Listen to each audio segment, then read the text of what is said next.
Quem é a besta citada no livro do Apocalipse?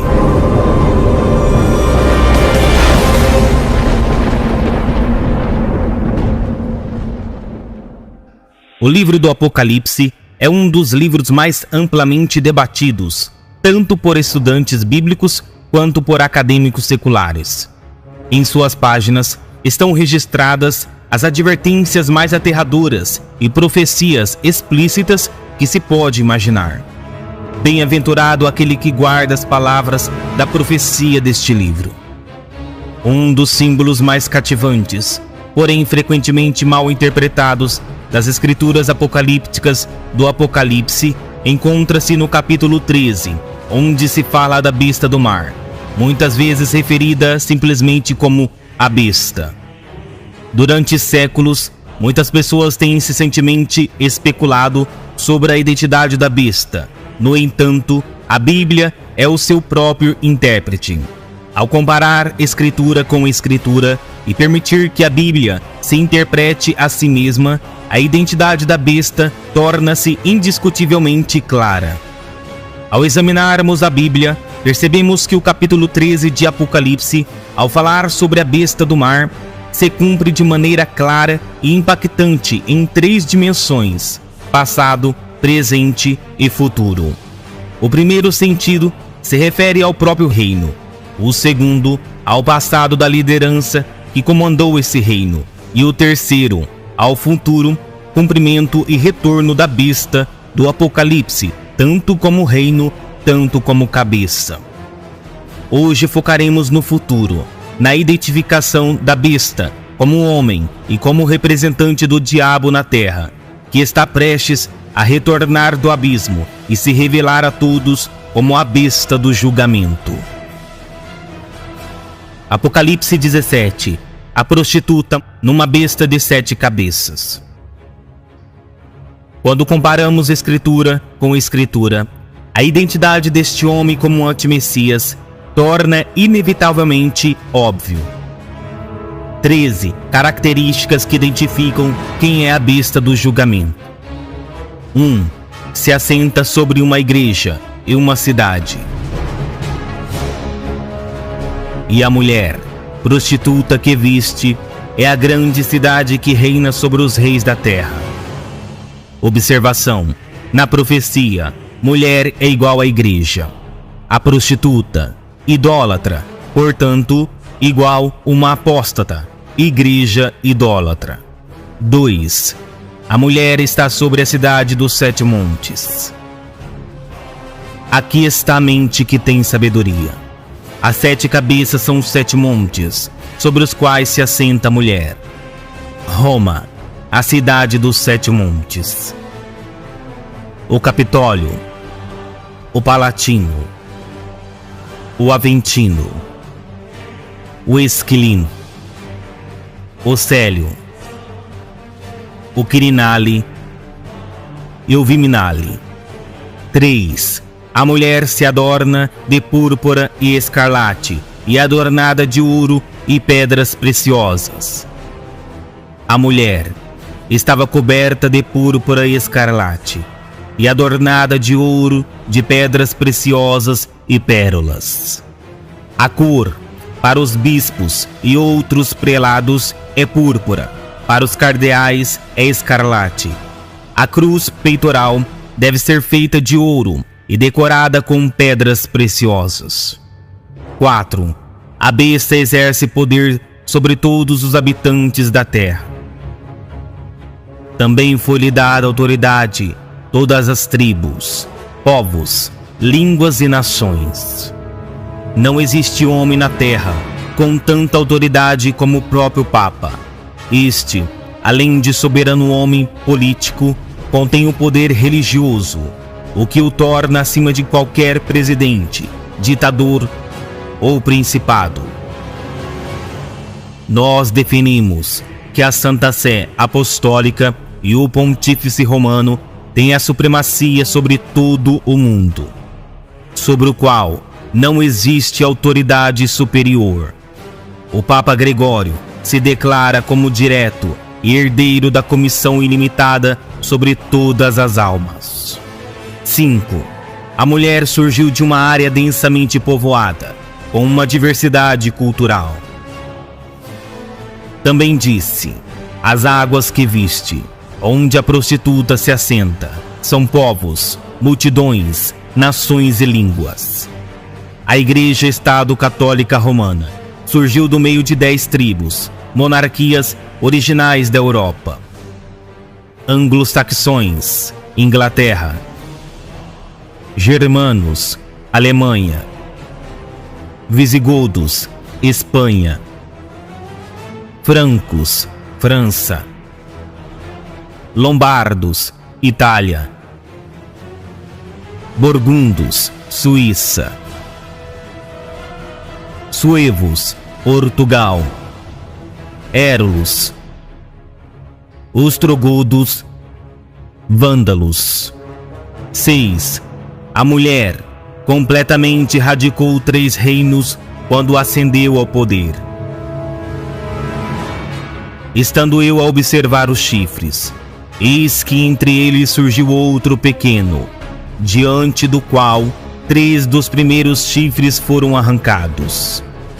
A história registra que o papado de Roma eliminou 3 das 10 tribos originais da Europa: os vândalos, 454 d.C., os érulos, 493 d.C., e os ostrogodos, 538 d.C.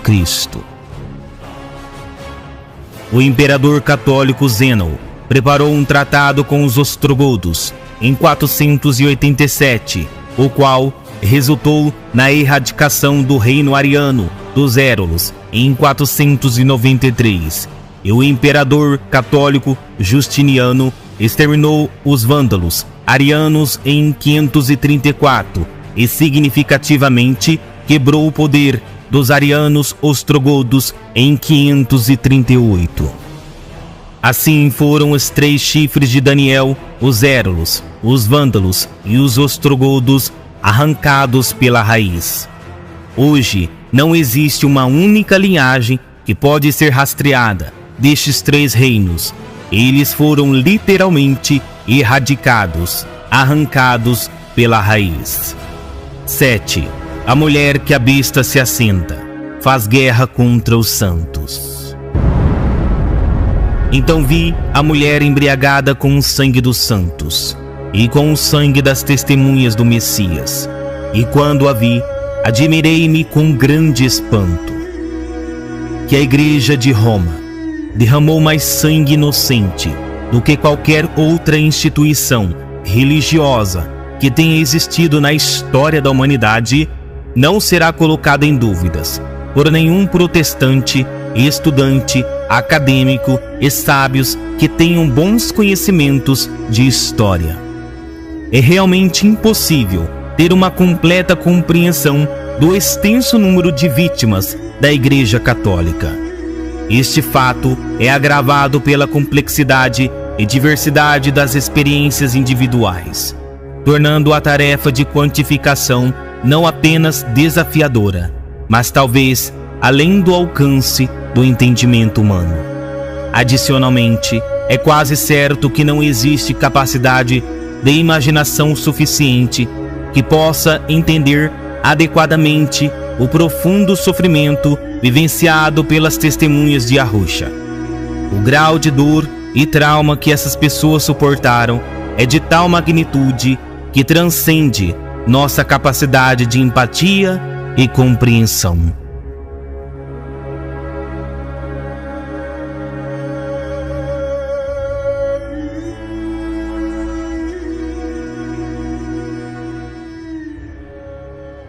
Oito. Tem um único homem que age e fala por todos. E eis que nesse chifre havia olhos, como os de um homem, e uma boca que falava com insolência. O Papa é o único porta-voz de toda a Igreja Romana, e o seu reino é o chifre pequeno que erradicou as 3 tribos arianas. 9. A besta sofrerá uma ferida, mas sobreviverá. Então, vi uma de suas cabeças como golpeada de morte. Mas essa ferida mortal foi curada, e toda a terra se maravilhou, seguindo a besta. Em 13 de maio de 1981, um fatídico evento levaria o Papa João Paulo II a pedir um afastamento.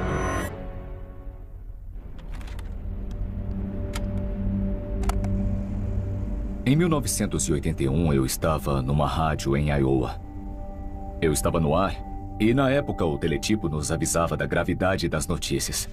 1 bip, 2 bips, 3, 4... Quando soavam 10 bips, era basicamente um desastre nacional.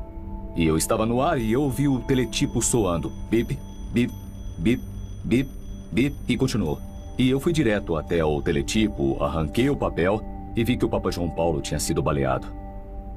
Eu comecei a chorar.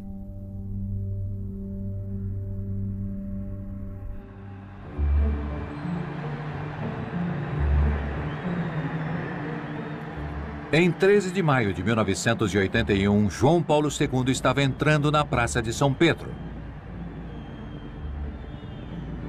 Ele não sabia que Mehmet Ali Agca estava esperando para matá-lo. No momento em que o Papa passa por seu pretenso assassino, Agca dispara 4 vezes contra ele e foge, largando a pistola sobre um caminhão próximo. Nisso, ele é pego pela segurança do Vaticano, por uma freira e membros do público que impediram sua fuga. Mas esses 4 tiros ecoaram pelo mundo todo. O Papa fora atingido. O mundo todo ficou chocado naquele momento. Não foi apenas o atentado contra a vida do Papa, mas também a data do ataque que se mostraram chocantemente significativos. Ele foi alvejado na festa de Nossa Senhora de Fátima, em 13 de maio, a data da primeira aparição. Como o terceiro segredo não tinha sido divulgado, o assassino não tinha como saber do conteúdo da última previsão de Fátima, nem o significado real da data que escolhera. O Papa quase morre durante uma cirurgia de emergência, mas a vida dele é salva e ele se recupera.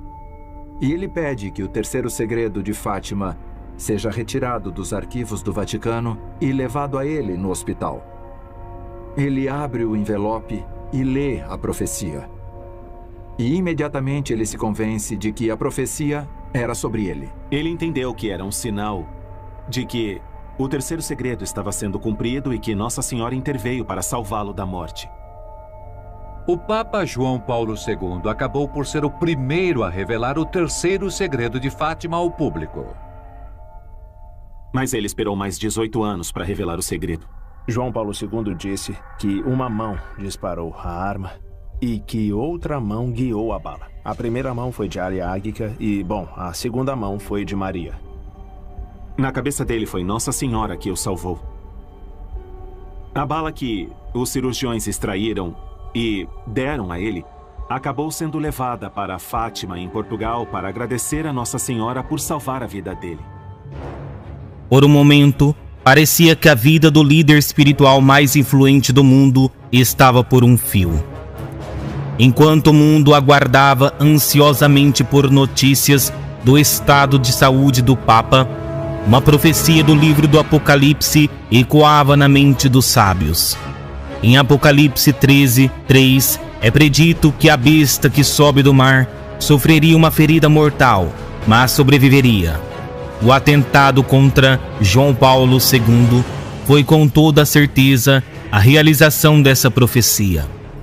O atentado de 13 de maio de 1981 permanece como um momento marcante na história da Igreja Católica e do mundo. Para muitos, foi um lembrete poderoso do cumprimento da palavra do Eterno.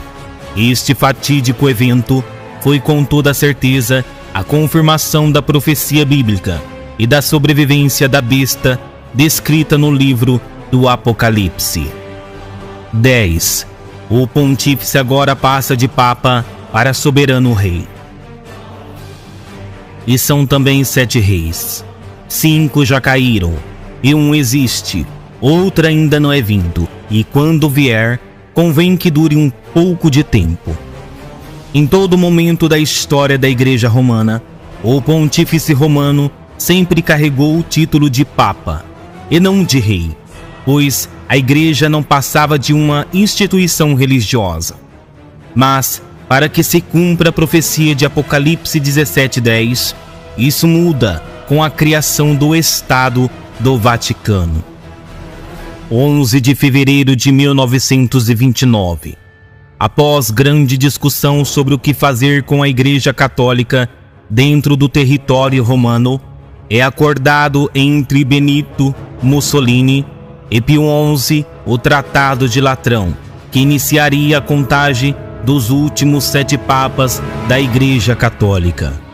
A partir de 1929, é criado o menor país do mundo, intitulado como Estado do Vaticano. Agora, além de Papa, o Pontífice Romano é um soberano, um rei que governa a monarquia católica dentro da grande cidade dos 7 montes.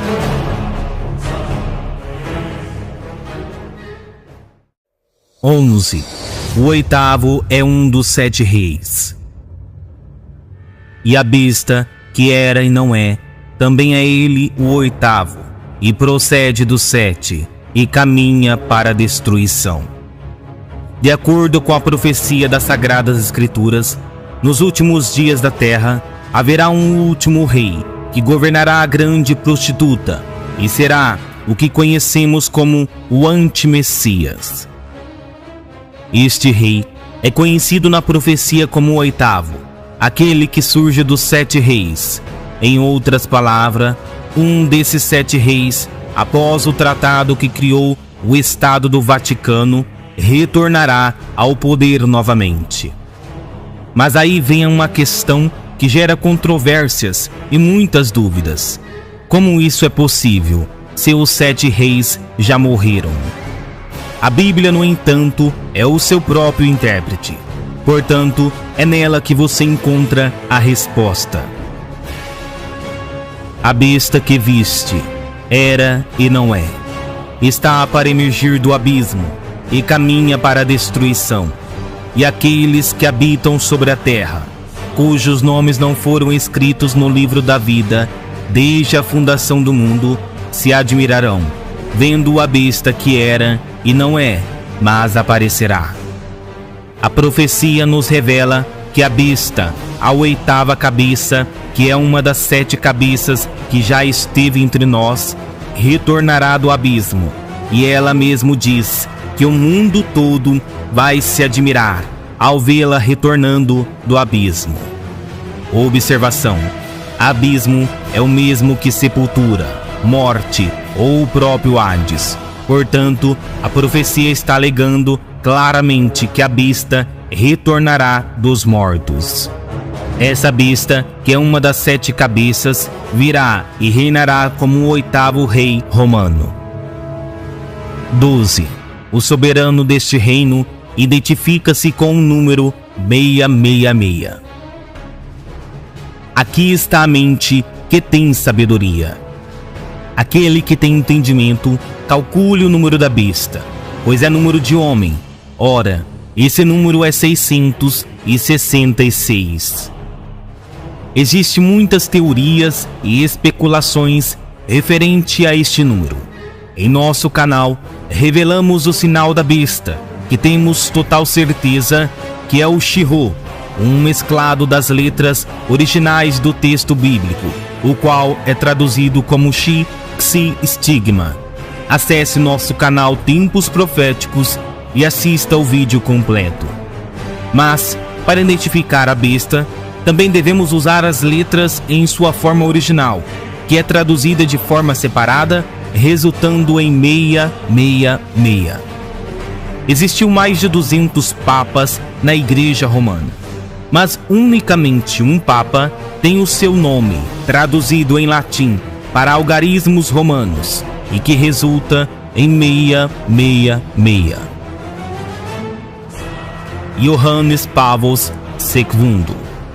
Esse título em latim se dá ao Papa João Paulo II, e ao calcular o seu nome do latim arcaico para os algarismos romanos, veja o resultado. Iohannis. Uma única letra pertence aos algarismos romanos. Letra I, que é igual a 1. Pavlos. 3 letras pertencem aos algarismos romanos. Letras V, L, V, que é igual a 5 mais 50 mais 5. Papa. Nenhuma letra presente nos algarismos. Segundo, 3 letras pertencem aos algarismos romanos. Letra C, V, D, que é igual a 100 mais 5 mais 500. Somando todas essas letras que pertencem aos algarismos romanos, esse é o resultado.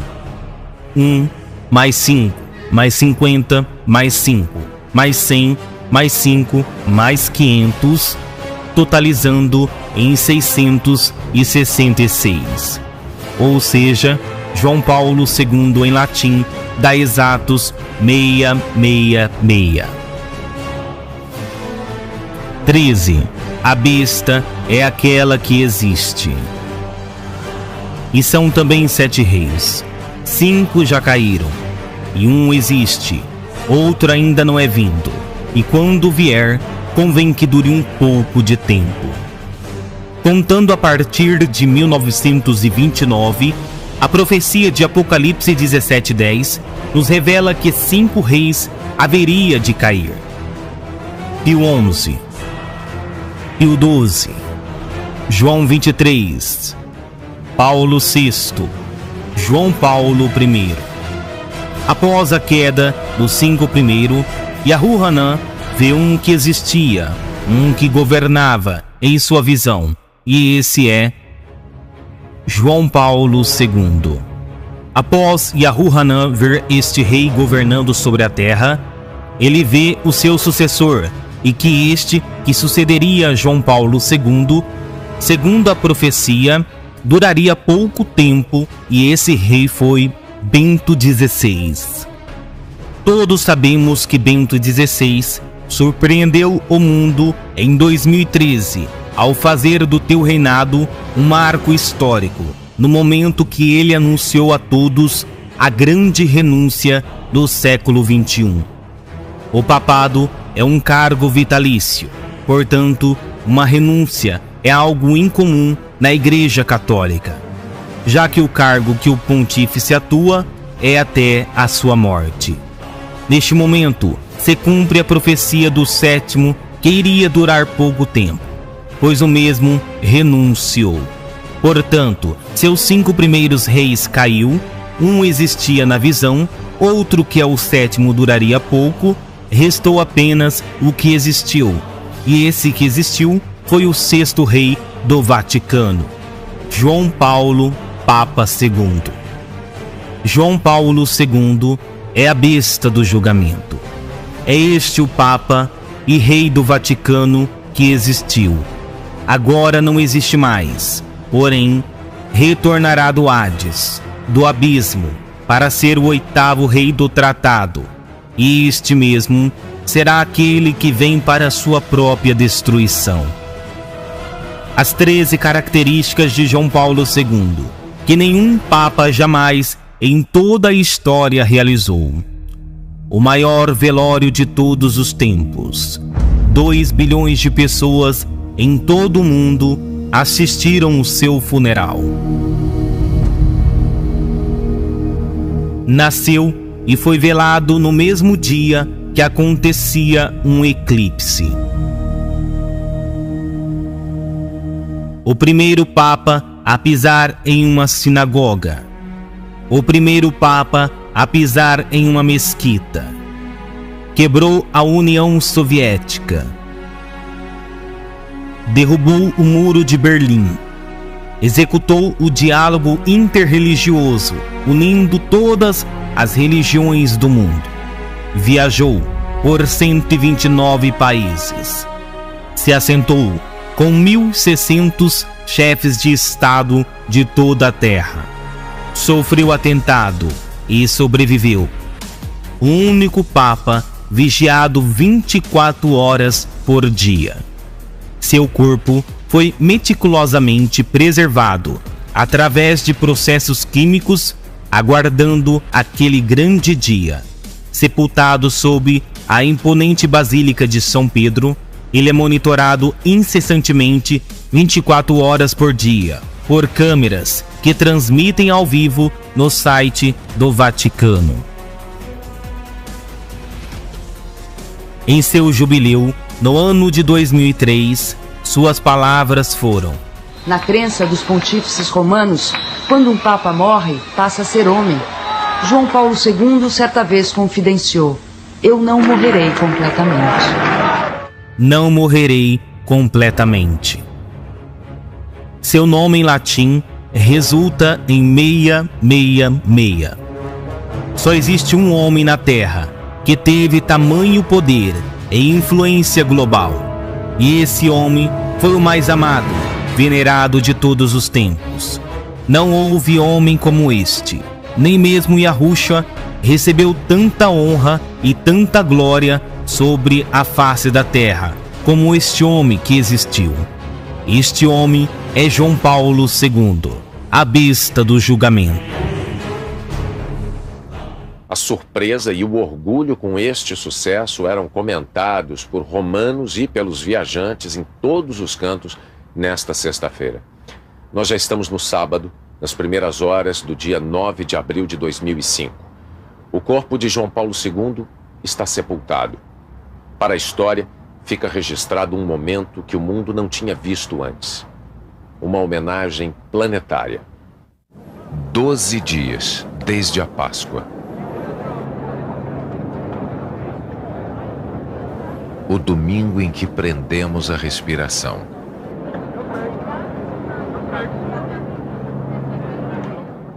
A angústia repetida.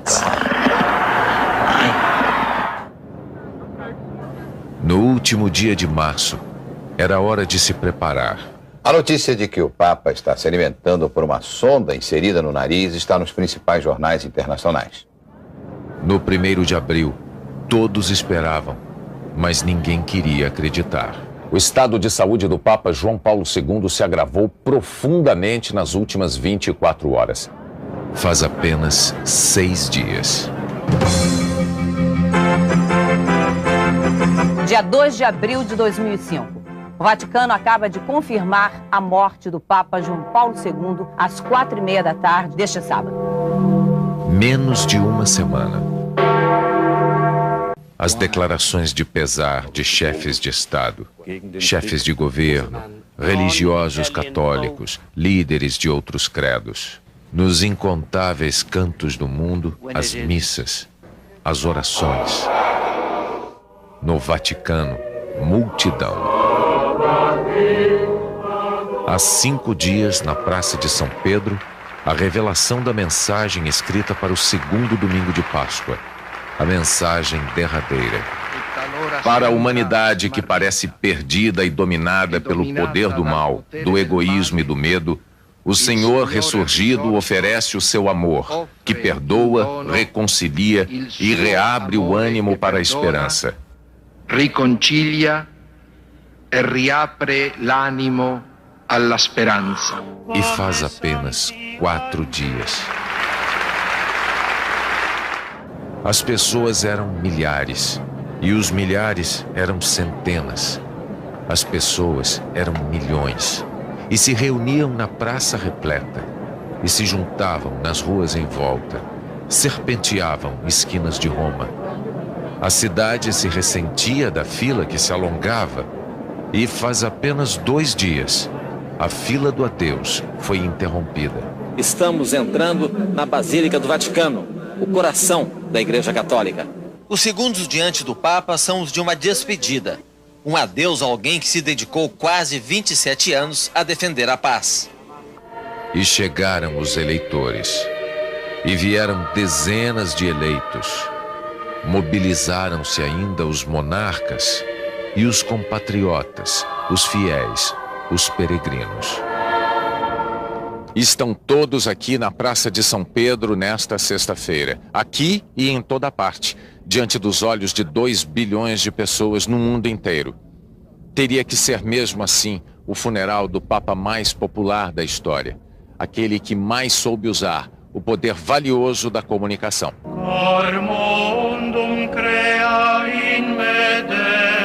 12 dias desde a Páscoa. A história prossegue, misteriosa, imprevisível, incontrolável.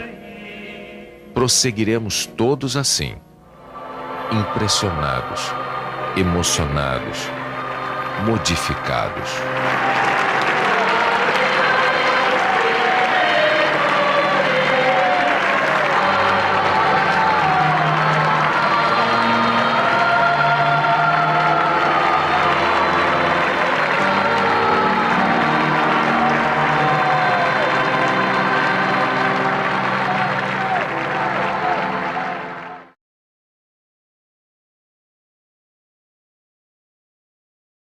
Mais uma apresentação de Nuno e Ninho, agora com uma apresentação especial em homenagem a uma pessoa muito famosa, o Papa João Paulo II.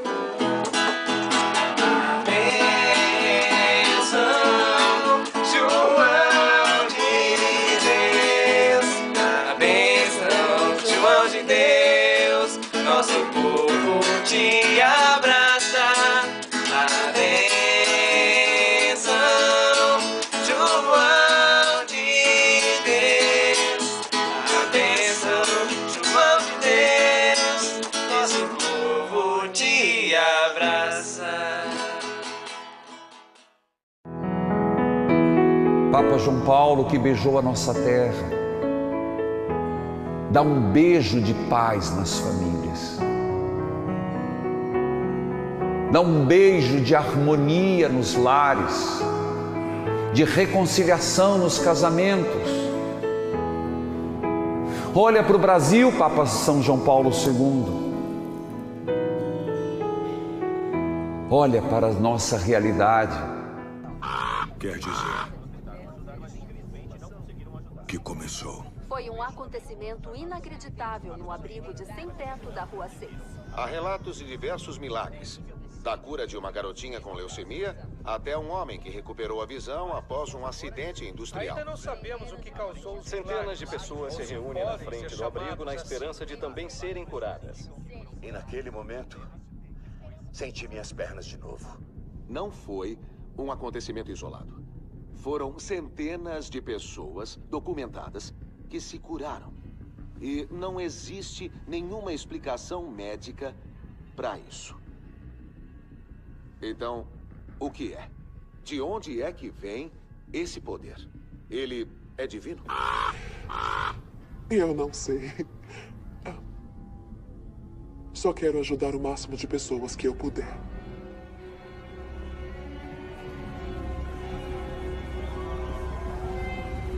O livro do Apocalipse diz que um virá e copiará o verdadeiro, e os enganados vão adorar este falso profeta. E esse é o momento que mais tememos.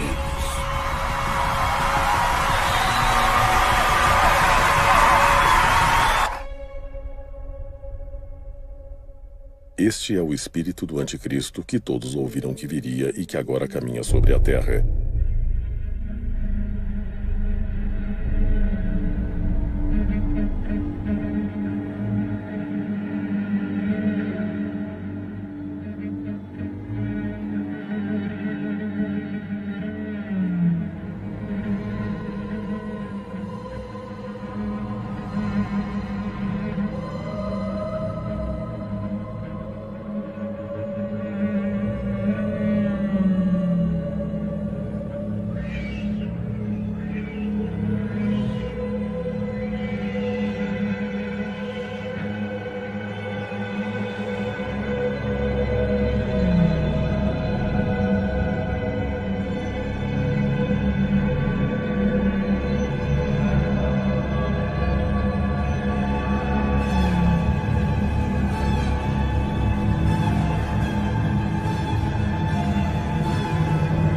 Não quero que acreditem nas minhas palavras. Quero que vocês mesmo busquem a verdade. E ela está nas Escrituras. E tudo o que digo não sou eu, pois o conhecimento está na própria palavra do Altíssimo. João Paulo II é o anti-Machia, o anti-Messias, a besta do mar, o iníquo, o anticristo, o homem do pecado, o falso pastor, o filho da perdição e o príncipe que há de vir. Prepare-se, Azazel está chegando, e o seu reino será de trevas